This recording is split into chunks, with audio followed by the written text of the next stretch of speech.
Ngobrol seru dan asik seputar rehabilitasi bersama Bareta.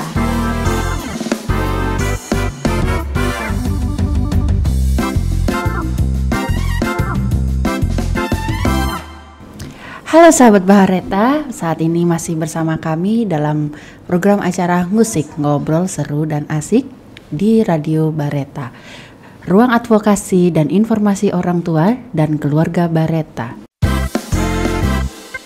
Ngobrol seru dan asik seputar rehabilitasi bersama Bareta.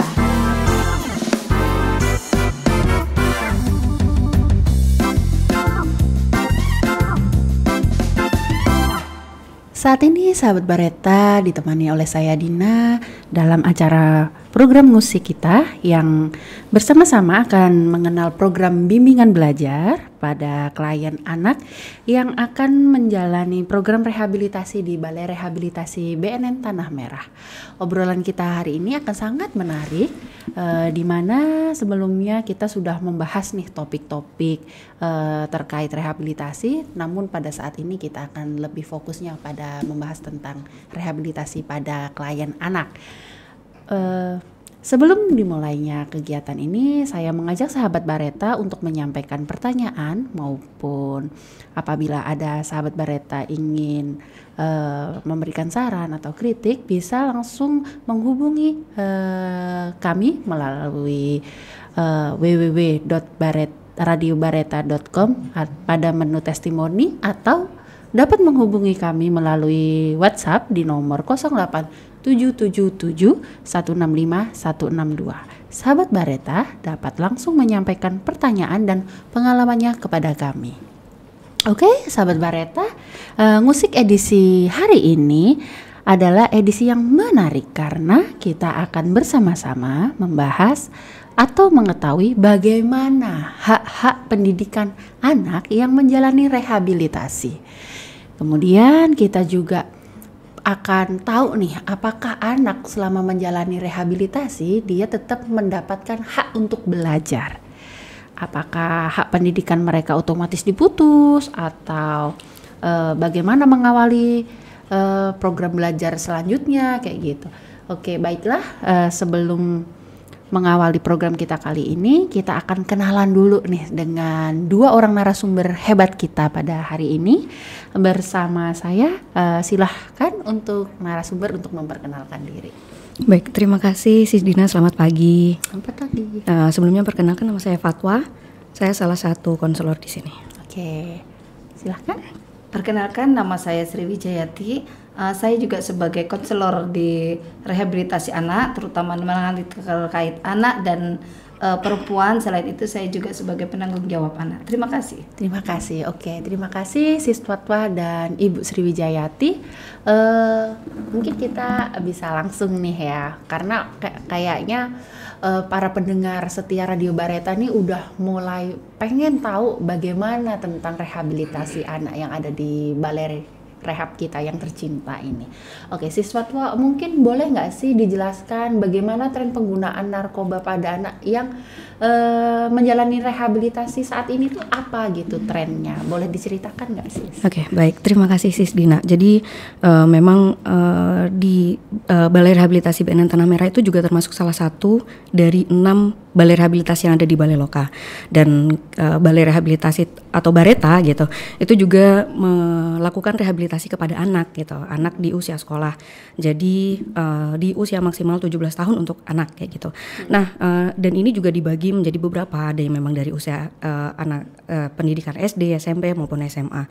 Jadi yang pernah menjalani rehabilitasi di sini itu dari tahun 2020 sampai 2025 itu di usia SD total sekitar ada 1 orang, kemudian SMP itu 18 orang dan SMA itu sekitar 80 orang. Apakah mereka masih sekolah? Ada yang memang mereka masih sekolah dan kemudian menjalani rehabilitasi di sini, dan kemudian ada yang sudah putus sekolah kayak gitu. Dan kemudian selain itu juga penggunaan yang klien yang masuk di sini itu juga termasuk banyak menggunakan amfetamin jenis sabu kayak gitu sih, Sis Dina. Jadi dari sekian banyak tadi itu sis ya, yang dominan tuh lebih ke usia SMA berarti ya. Dari jumlah tadi itu Dari lebih banyak SMA. dan penggunaannya ke sabu nih gitu. Oke.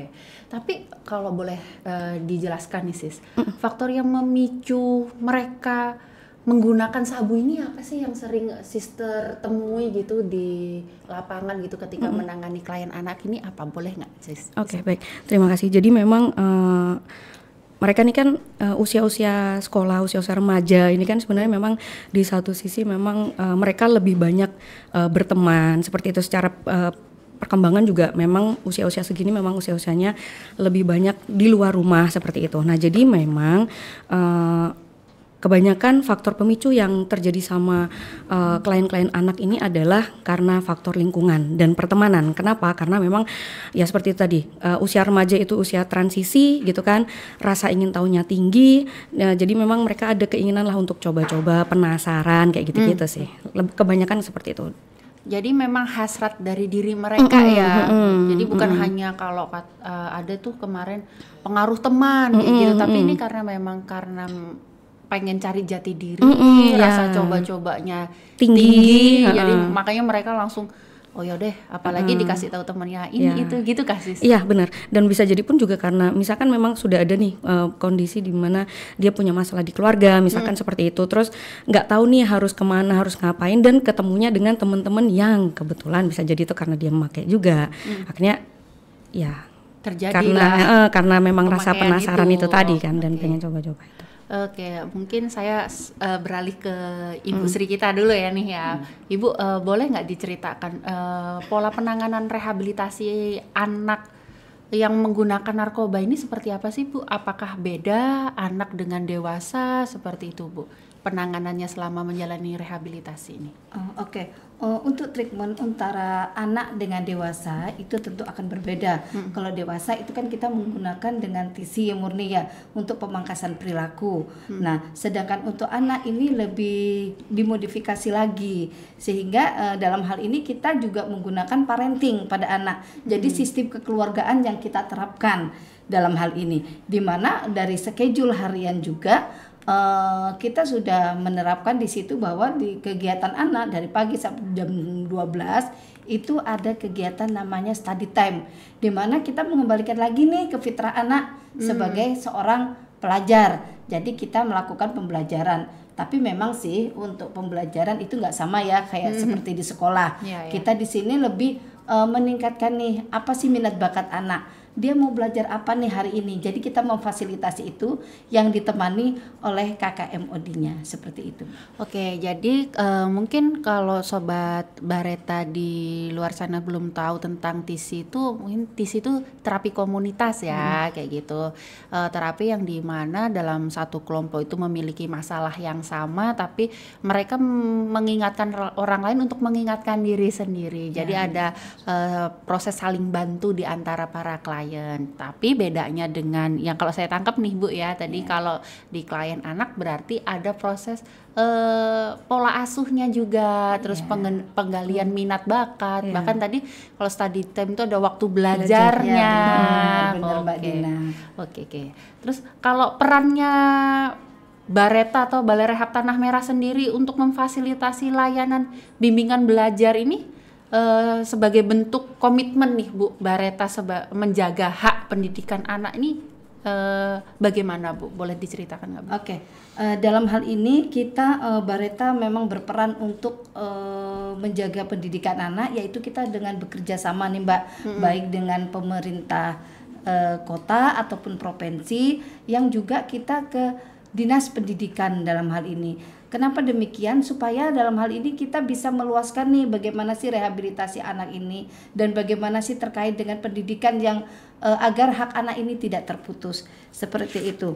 Terus harapan kita sih dengan kerjasama ini agar sekolah-sekolah itu memfasilitasi anak nih yang menggunakan narkoba diberikan hak untuk cuti mendapatkan rehabilitasi. Namun dalam hal ini tidak diputuskan sekolahnya agar anak itu mendapatkan mendapatkan haknya untuk meraih pendidikan, karena bagaimanapun anak bangsa juga anak kita kan Mbak ya. Oh ya, gitu. oke. Berarti kita tetap teguh untuk memegang teguh konvensi hak-hak anak nih, Siap, kayak bener, gitu. Mbak.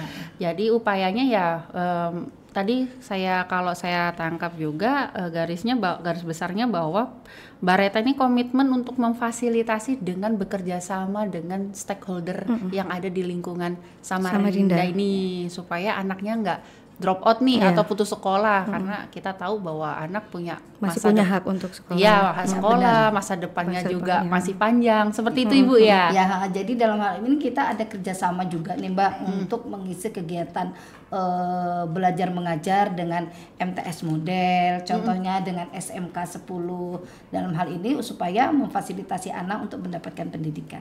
Gitu. Oke, jadi pelajarannya apakah sama Bu?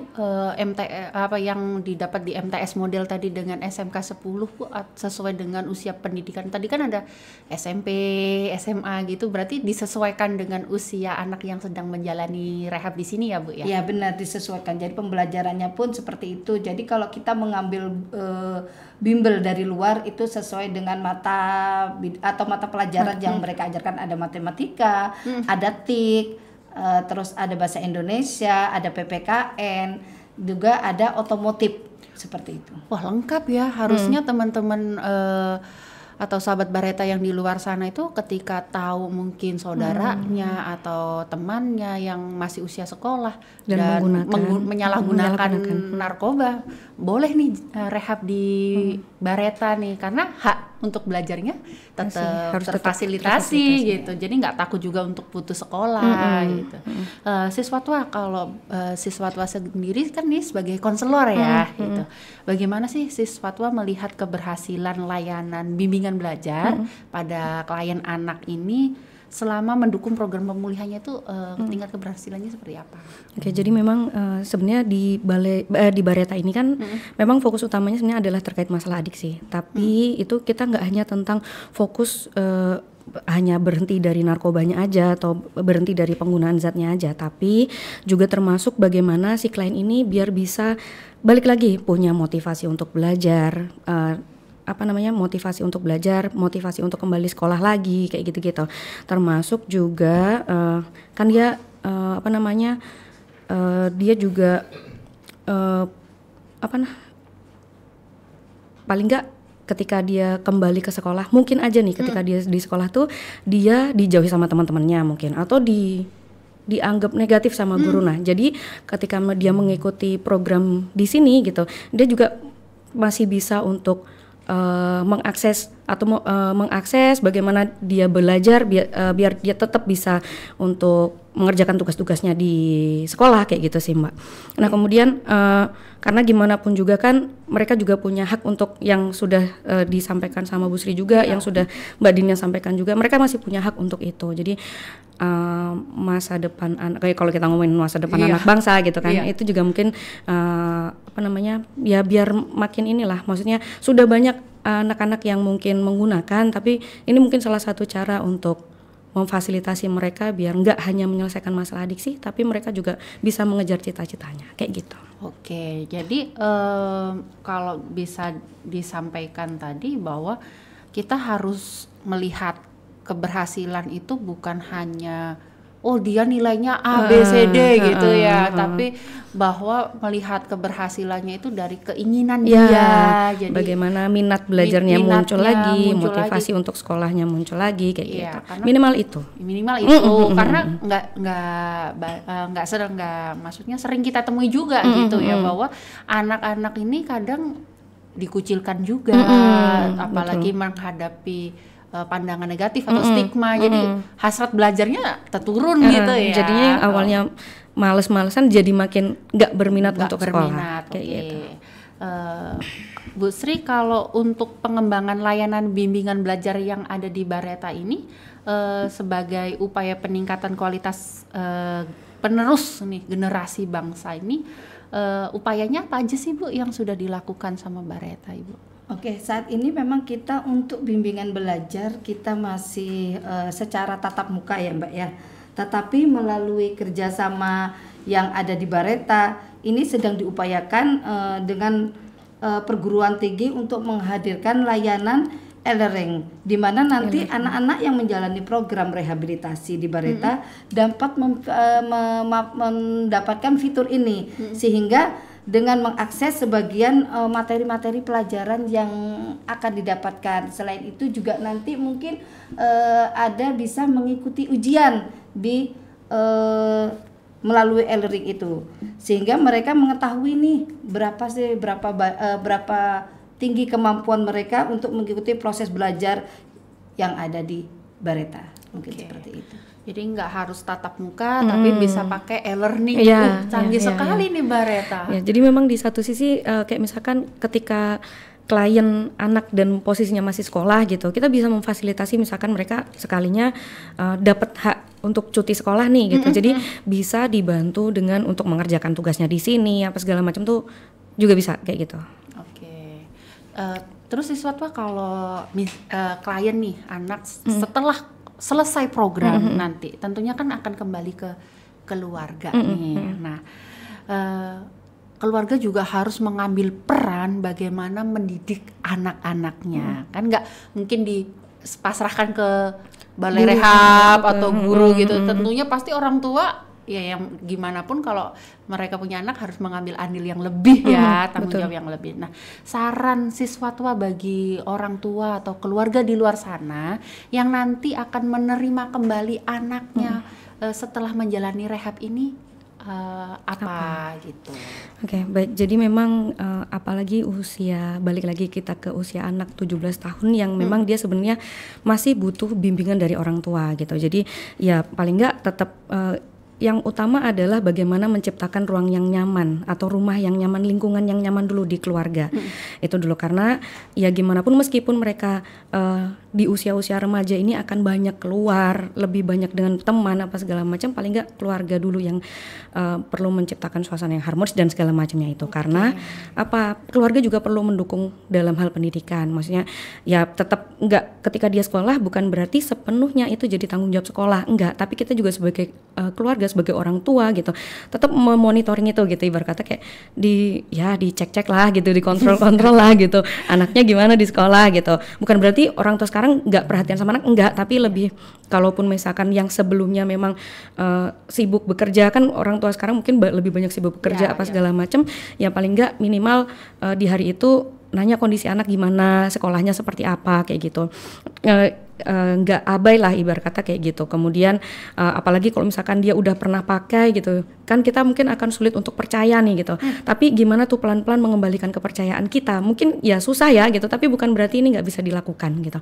Kemudian kalau udah dapat pandangan negatif, otomatis mereka juga butuh tempat yang aman dan nyaman. Jadi kita sebagai keluarga ya perlu menciptakan itu. Kalau mungkin di luar udah dianggap negatif sama orang lain, ya paling nggak kita yang perlu mengembalikan kepercayaan diri mereka. Kemudian juga kan di rehabilitasi pastinya udah diajak mereka untuk menumbuhkan kepercayaan diri dan segala macamnya. Nah ini yang perlu keluarga perlu untuk lanjutkan, karena kan program mungkin di sini program ya maksimal 3 bulan dan segala macamnya itu gitu.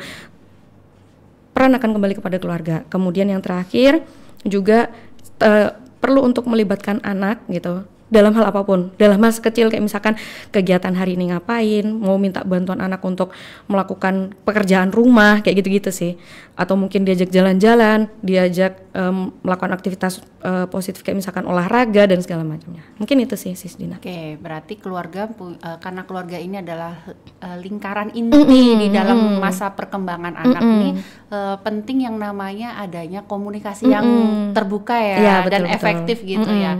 Berarti ada imbal balik dari klien dan keluarga gitu. Bahkan klien pun juga bisa menyampaikan unek-uneknya di keluarga gitu. Karena mungkin kan selama ini anak tuh ngerasa kayak nanti kalau aku ngomong aku disalah-salahin gitu. Nah, itu yang ketika di balai rehab kita coba kita minta mereka untuk menggali itu gitu kan, untuk mencoba mengenali perasaan diri mereka sendiri, ya harapannya keluarga bisa melakukan ini kayak gitu.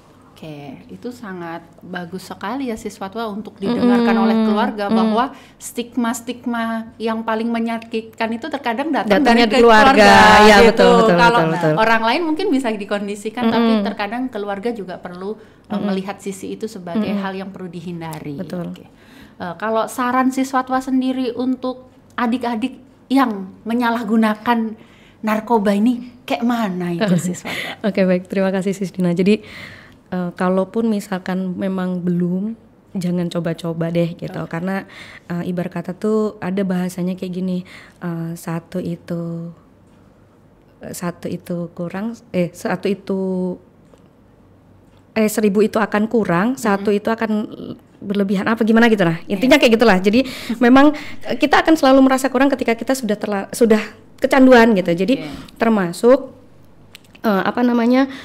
ya kan ini masih usia-usia sekolah. Usia sekolah berarti fokus dengan belajar, kemudian raih cita-cita dan segala macamnya. Kalau udah kadung, alangkah baiknya ya stop narkoba, dekati keluarga kayak gitu. Terus kalaupun misalkan ada nih orang-orang di sekitar kita, teman-teman kita atau dan segala macamnya memang menggunakan gitu, jangan sungkan-sungkan untuk menghubungi Balai Rehabilitasi BNN Tanah Merah atau Bareta.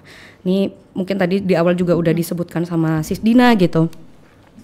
Ada di nomor 0822 5026 1030 itu untuk bagian informasi di kami, kemudian ataupun di Humas di 08 7777 7-nya 4 kali 165 162 kayak gitu. Oh, intinya jangan malu untuk mengakses layanan rehab, karena kalau kecanduan tidak ditangani dengan tepat maka akan menimbulkan dampak yang berat lainnya. Gitu. Oke, sebagai penutup atau closing statement nih, Ibu Sri boleh nggak sih closing statement dari Ibu tentang kegiatan acara musik hari ini tuh, silahkan Bu. Untuk musik hari ini sangat bagus ya, sangat bagus kegiatannya.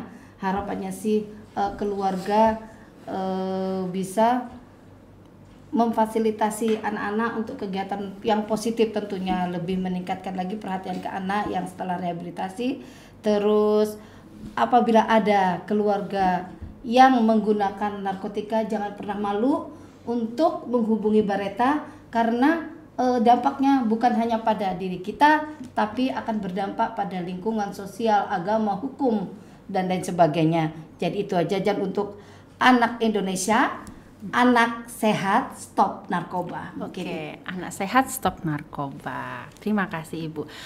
Mohon izin ini teman-teman ada yang sudah ada 3 pertanyaan dari audiens kita hari ini gitu.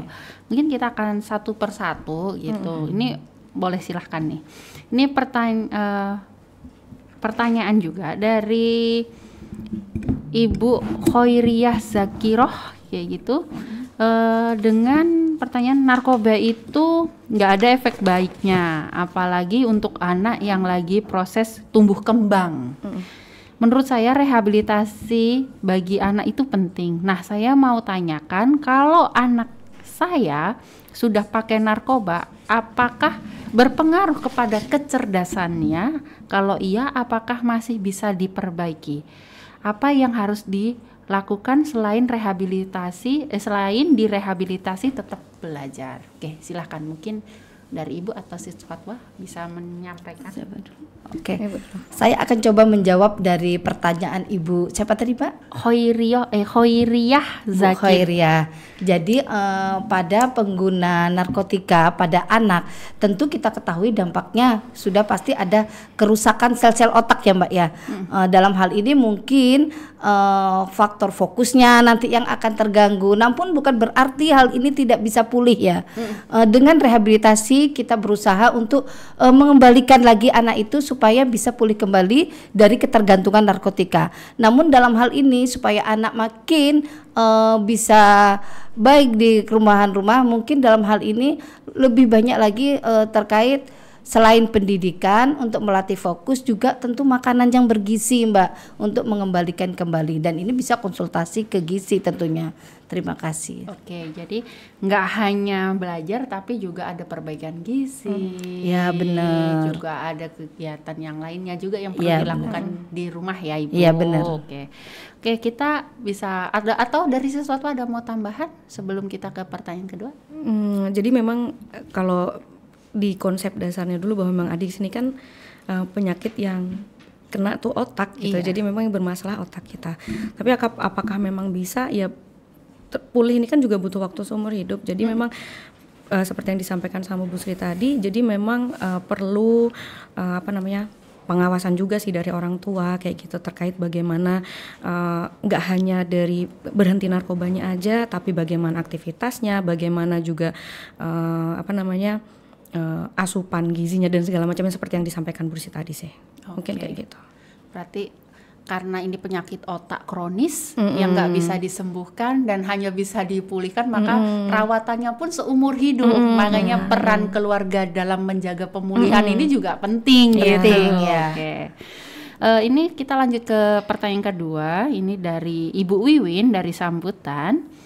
Anak saya rehab di sana sekitar tahun 2017 atau 2018 lalu gitu. Saat itu pulang sudah sehat hingga 2023. Namun di tahun 2024 sepertinya pakai lagi. Apakah bisa diterima di rehab di sana lagi? Terima kasih. Mungkin itu pertanyaan yang mungkin banyak orang bertanya gitu ya, bertanya udah pernah rehab, apakah bisa rehab lagi ini? Oke, monggo silahkan. Oke, baik, terima kasih. Nah, balik lagi ke yang adiksi tadi. Iya. Jadi kalau adiksi ini kan dasarnya dulu bahwa ini penyakit otak kronis. Dia ketika sudah menggunakan, dia akan menginginkan terus efek.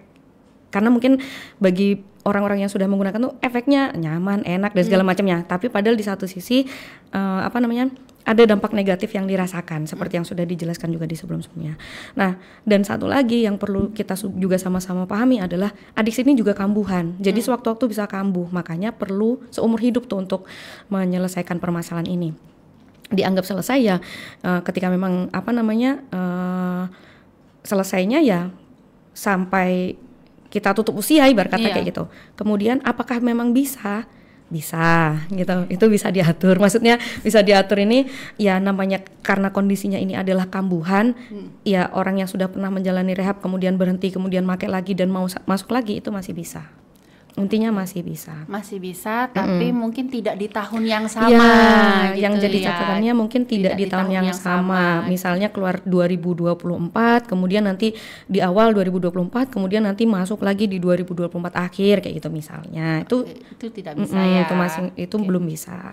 Dan yang kita ketahui bahwa rehabilitasi itu dibatasi 2 kali ya selama seumur hidup gitu. Jadi memang tidak bisa mengandalkan balai rehab atau tempat rehab lainnya untuk menangani masalah adiksi ini. Keterlibatan keluarga lagi nih kata kuncinya. Oke. Ini pertanyaan terakhir gitu.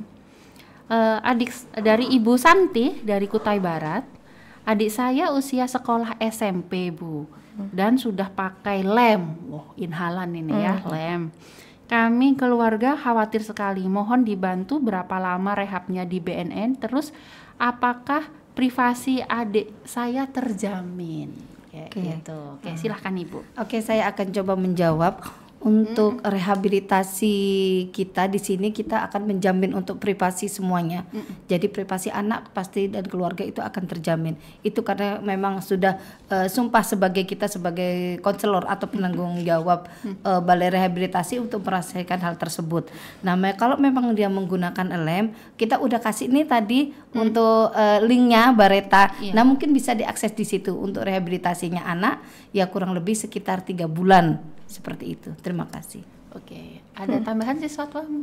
Jadi memang di sini tuh nggak hanya terikat dari waktu ya, Sis Dina. Jadi termasuk juga bagaimana perkembangan klien selama menjalani rehabilitasi. Jadi nggak mutlak hanya karena waktu gitu, tapi juga melihat bagaimana selama di sini bisa ngikutin kegiatan atau enggak, ketika dikasih tugas seperti apa, penyesuaian dia dengan lingkungan seperti apa, termasuk yang kayak gitu juga. Oke, jadi Ibu Santi untuk waktu itu memang kalau rata-rata gitu 3 bulan, maksimal tapi 3 tetap bulan. kita harus melihat perkembangan si anak. Ya benar.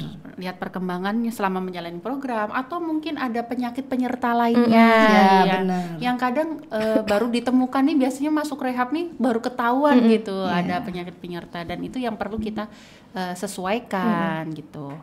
Oke, mungkin sedikit itu sahabat Bareta diskusi kita pada program musik kali ini. tadi diskusinya cukup menarik ya, Siswatwa dan Ibu kayak gitu, bahwa memang program rehabilitasi ini penting untuk anak-anak yang mengalami penyalahgunaan narkoba gitu. Penting sekali untuk sahabat Bareta ketahui bahwa penyalahgunaan narkoba khususnya pada anak-anak tetap memiliki hak untuk belajar dan memperoleh pendidikan. Jadi mari kita tetap dukung pemulihan anak-anak penyalahguna narkoba dan juga bersama kita dorong mereka untuk juga tetap memiliki semangat untuk belajar. Mudah-mudahan diskusi kita pada hari ini dapat menambah masukan yang baru yang positif bagi sahabat Bareta. Melalui ruang siar Radio Bareta, kami juga tetap ingin menyampaikan bahwa layanan di Bareta yaitu rehabilitasi narkotika itu gratis, tidak dipungut biaya. Untuk sahabat Bareta yang ingin mengakses layanan dapat secara mudah mengakses layanan kami di Si Cepat Sehat Bareta Satu Pintu. Sahabat bisa mengetik fitur search di browser sahabat di official website kami di Balai Rehabilitasi Tanah Merah .bnn.go.id. Oke, saya ulang kembali. Bagi sahabat Bareta yang ingin mengakses layanan secara mudah, bisa mengakses layanan kami melalui Si Cepat Bareta Satu Pintu. Sahabat bisa mengetik fitur search di browser sahabat, official website kami di Balai Rehab Tanah Merah .bnn.go.id. Pada bagian menu di halaman depan, sahabat bisa langsung mengeklik menu Si Cepat Sehat Bareta Satu Pintu, di mana semua layanan kami telah diintegrasikan dalam satu platform. Rehabilitasi mudah, gratis, dan berkualitas di daratan Ibu Kota Negara Nusantara. Jangan ragu-ragu ke Bareta. Demikian program musik Ngobrol Seru dan Asik. Hari ini sahabat Bareta bisa menemukan kami melalui berbagai platform media sosial di @info_bnn_rehab Tanah Merah. Kami juga mengajak sahabat Bareta untuk berpartisipasi memberikan saran topik dalam program musik selanjutnya. Sahabat Bareta dapat memberikan komentar dan saran melalui website kami www.radiobareta.com melalui menu testimoni. Dari studio utama Radio Bareta, saya Dina bersama Siswatwa dan Ibu Sri pamit undur diri dari ruang dengar sahabat Radio Bareta, ruang advokasi dan informasi orang tua dan keluarga. Keluarga sehat, keluarga bahagia. Ngobrol seru dan asik seputar rehabilitasi bersama Bareta.